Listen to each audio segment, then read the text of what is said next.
আসসালামু আলাইকুম। ওয়ালাইকুম আসসালাম রহমতুল্লাহ। নবীজি সাল্লাল্লাহু আলাইহি ওয়াসাল্লাম বলেছেন, দোজখের বেশিরভাগ অধিবাসী মহিলা, কারণ তারা তাদের স্বামীর প্রতি অকৃতজ্ঞ ছিল। তবে বর্তমানে আমরা দেখি পুরুষরা অনেক অপরাধ করছে, যেমন ধর্ষণ, তারপর খুন, এরকম অনেক অপরাধ। আপনার মন্তব্য? হ্যাঁ, মদ পান করাও বলেন। বোন প্রশ্ন করলেন যে নবীজি বলেছেন যে দোজখের আগুনের বেশিরভাগ অধিবাসী হলো মহিলারা। এর অন্যতম একটা কারণ তারা স্বামীদের প্রতি অকৃতজ্ঞ ছিল। তারপর আমরা এখন দেখি পুরুষরা খুন করছে, ধর্ষণ করছে, মদপান করছে। তাহলে এদের কি হবে?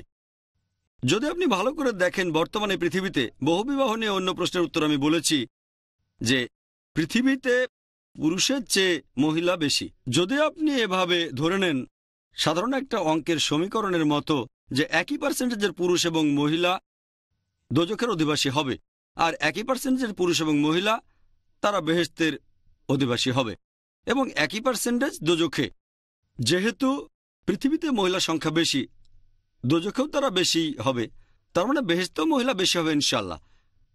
কারণ আরেকটা হাদিসে আছে, নবীজি বলেছেন প্রত্যেক পুরুষের জন্য কয়েকজন হুর থাকবে।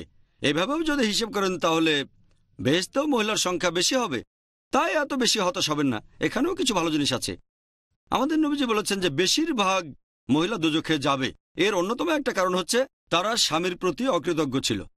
পুরুষরা কোন কারণে দোজখে যাবে সেটা এখানে বলা হয়নি। হতে পারে খুন, আমি জানি না, তবে সেটাও হতে পারে। সব পুরুষই তো খুন করে না, তার মানে এই না যে পুরুষরা দোজখে যাবে না। তবে মহিলারা যে দোজখে যাবে তার অন্যতম প্রধান কারণ হচ্ছে তারা স্বামীদের প্রতি অকৃতজ্ঞ ছিল। এই কারণে এখনকার দিনে দেখবেন মহিলারা স্বনির্ভর হওয়ার জন্য চেষ্টা করছে।